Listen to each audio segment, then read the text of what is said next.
welcome to Serdd's Audio Fanfiction's YouTube channel. I'm Serdd. Thanks for tuning in. The following is the first 15 minutes of my latest audio fic, Pax, by bigspoonnoya. This is just a small snippet of the first chapter. The full and following chapters can be accessed through my Patreon page in the links below. Unfortunately, the full fic won't be available on my website or on AO3 for download until the fic's completion. So please be sure to subscribe to my website or hit that alert button on AO3 to be the first to know as soon as it goes live. Right, with that out of the way, let's get started. Happy listening!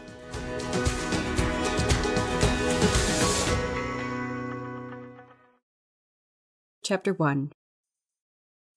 What do you need 2 bedrooms for, Todoroki? I don't know. Guests? An office? That would be cool. The space is good for this area.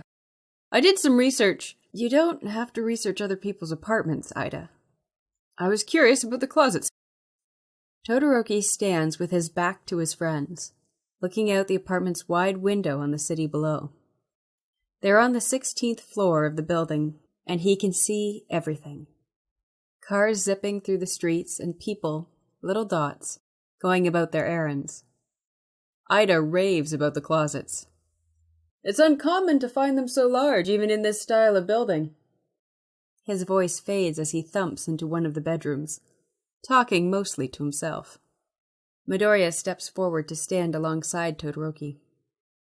I think the real estate agent recognizes us. Todoroki looks back over his shoulder. The woman who'd let them into the place, introducing herself as Kira-san, huddles in the kitchen and hammers the screen of her phone. She pauses only to steal glances at her new clients. I tried. Todoroki sighs, tugging down his beanie. People tend to have trouble placing him if he has his hair concealed. I think it's pretty hopeless when the 3 of us are together. Maybe so. Their faces have filled enough television screens in the past few years. They could have their own show. And a few months ago, they did get one overeager agent trying to sell them on merchandising and reality programming deals. Todoroki still doesn't get what that means. They were going to be on script? That's the opposite of reality. Midoriya steps closer to the window, peeking down onto the street below. He wears his street clothes, a t-shirt, big sneakers, jeans that are a couple of inches too short for him. He hadn't replaced them after his mild growth spurt in the 2nd year. I think if I were a kid nowadays, I'd find it really cool that Ingenium and Deku came along to help Shoto find an apartment. Apartment hunting would be the noblest thing ever. It is noble of you two. This is mind-numbing. I'm having loads of fun, Midoriya scoffs. Ida is having the time of his life. I mean, it's just unparalleled, Ida gasps from the 2nd bedroom. Midoriya grins and looks at Todoroki, who finds it in himself to smile. The window gets a lot of light, and it halos the curls of Midoriya's hair in the early evening sun. I like the view, Todoroki decides. Yeah, it's really nice. A lot of space for one person, though. It's smaller than where I'm coming from. Midoriya's grin twitches. He quickly turns to peer out the window again. You wanted to be somewhere different, so that's good, then, right? Todoroki nods. But you've got to be more specific than someplace where my family isn't. Someplace where my family isn't? That has a nice view. Midoriya laughs. His shoulders shake. His eyes shut. He leans on the windowsill with one arm and massages a bicep with his free hand. Probably an old injury. He has so many. Todoroki turns to the interior of the apartment, catching the real estate agent's attention. Her face goes white. This one. I'll take it. Peace returned. It took all of their high school years to bring it back. They lost a lot of blood and a few friends, a few heroes. But the forces of violence and chaos went down. Key instigators imprisoned in a fortress built for the purpose. Villains always persistent, of course. But it would be years before crime as a whole could recover. To counteract the lack of real work available, heroing was fast becoming a looser name for quirk-related celebrity. On television every night were a dozen shows about heroes fighting fake villains. And any civil service could fall under a pro-heroes purview, especially the effort to rebuild parts of the country destroyed by the war against the villain alliance. The recovery would take a decade, and it gave a lot of work to a lot of people. Historians and commenters on the news took to calling this period of Renaissance the Pax Deku. Todoroki was sitting next to Midoriya the first time he heard this name, his name, on the radio. He dropped his bento on the floor, and Todoroki and Ida pitched in to buy him some bread for lunch. They had yet to finish their third year of high school, and here was Midoriya, written into history.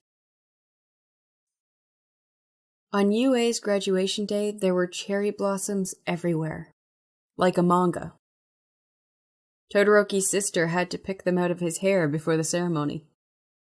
He submitted to the preening with his eyes closed, and when he opened them again, his mother was smiling at the two of them. He'd persuaded the hospital attendants to let her out for the day. She clung to Fuyumi's arm throughout the festivities, and stared at everything, especially the late arrival of their father. As always, people looked at Todoroki Enji and saw endeavor. He seemed the most out of place when surrounded by his wife and children. But his most lasting memory from graduation came during Ida's speech. Their class president stood up before the audience of parents and grandparents and siblings and began to read off a list of the class's accomplishments during their tenure at Yuuei. At any other school, this would make for the dullest graduation speech possible. But for Yuuei Academy's Department of Heroics, a laundry list of feats, punctuated by Ida's enthusiasm, is enough to captivate a crowd. Mouths fell open in the audience as he went on and on, one impressive victory after the other. If anything, it all sounded more incredible stacked back to back like that, without ornament. They were deeds that could speak for themselves. At the first mention of Todoroki's name, Midoriya, sitting in the row before his, looked back and gave him a grin, as if to say, "Did you hear that?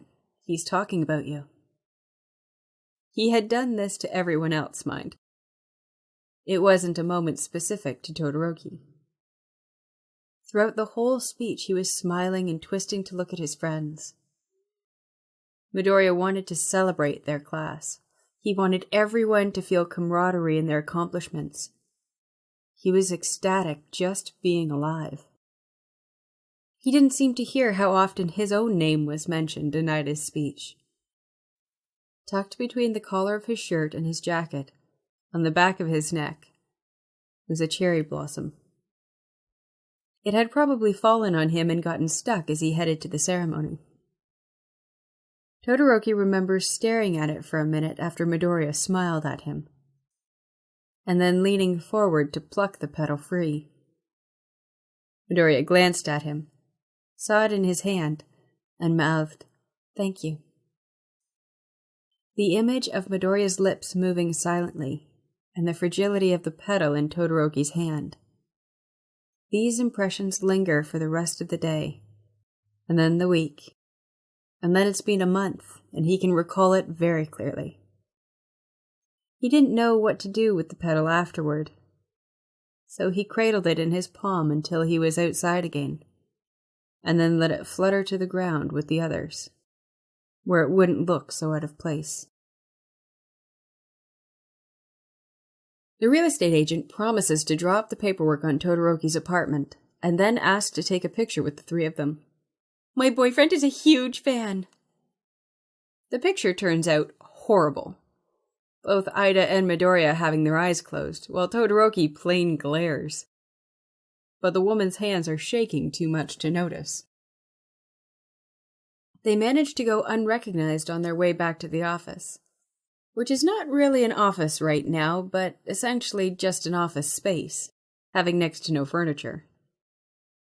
Their only supplies are a stapler and a telephone sitting on an empty file box, a couple of floor cushions, and the futon where Todoroki has been crashing since they got the place, in lieu of staying at his father's house.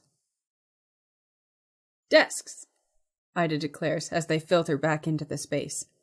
That's the first thing on our agenda. We need to get desks. The phone rings and Midoriya hops to answer it. Triforce Hero Office, how may I help you? Ida is pacing around, trying to show Todoroki a potential desk arrangement grid. But Todoroki finds himself more interested in Midoriya's phone call.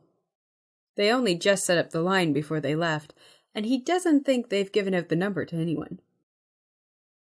This is him speaking, Midoriya says. Yes, that's me. No, I'm not his... My? Representative. I'm really... We don't have a secretary. Yes, we are very hands-on. He catches Todoroki watching him and pulls a face. An appointment? Okay, sure. We'll be here then. Come on in. You do have our address. Okay. Midoriya sinks to the floor. Goodbye. He hangs up the receiver. We have a client. Yeah. That was fast, Todoroki mutters. I thought we weren't going public until... He gives their empty office a long look to conclude his point. I didn't give out the information to anyone. Oh, that was me, Ida announces, striding back into the conversation. I had a few networking opportunities pop up, and the key to stabilizing a new business... Todoroki glowers. I thought we were here to avoid business. Is word of mouth, Ida finishes, with bullish determination. We can still do things differently, but you can't have a hero office without people to save. On reflex, Todoroki closes his eyes. But that's why Ida is here, to handle this side of their enterprise. And because he's a good hero. But they graduated with more than a few of those. There's more to it than that. He thinks of things Midoriya and Todoroki don't care to. In many ways, too, it was Ida's thinking that got them here. In December, Todoroki was laboring over his career placement, staring down a pile of sidekick offers, one from Endeavor Hero Office settled right on top. He'd shared his dilemma with his friends, and Ida had remarked, offhand, how strange it was to be considered sidekicks when their unique school years had afforded them more villain-fighting experience than half of the current working heroes. Of course, he immediately rejected Todoroki and Midoriya's joint conclusion that they go straight to work as independent heroes. It's unheard of, he'd croaked. It can't be done. At lunch the next day, he began listing what he'd noted were the best practices for up-and-coming hero offices.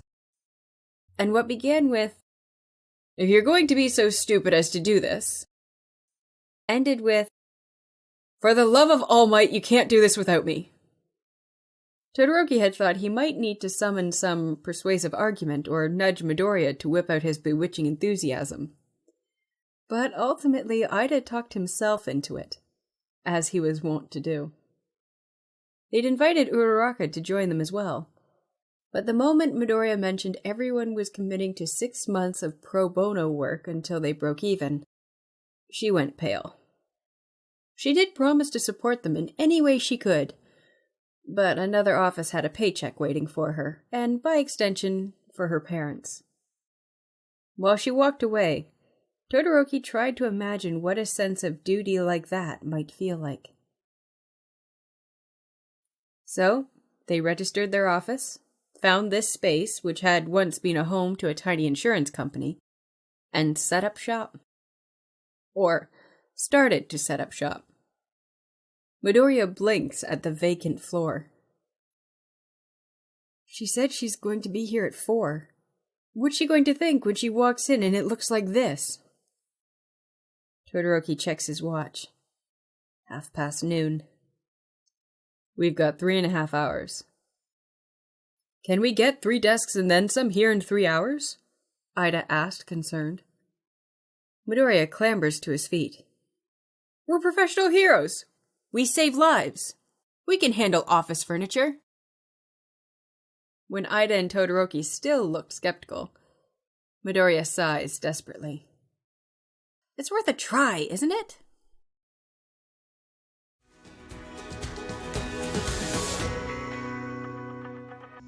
Well, that's it. I know it was short, but I really hope you enjoyed this first little taste. Again, you can find the full and future chapters on my Patreon at patreon.com/Serdd's Audio Fanfics. Once this fic is completed, you will also be able to find it on Archive of Our Own and my own personal website. If you'd like to read this fic for yourself, please visit the story link in the description below. Also, don't forget to hit that all-important subscribe button. I'll be posting new episodes each month.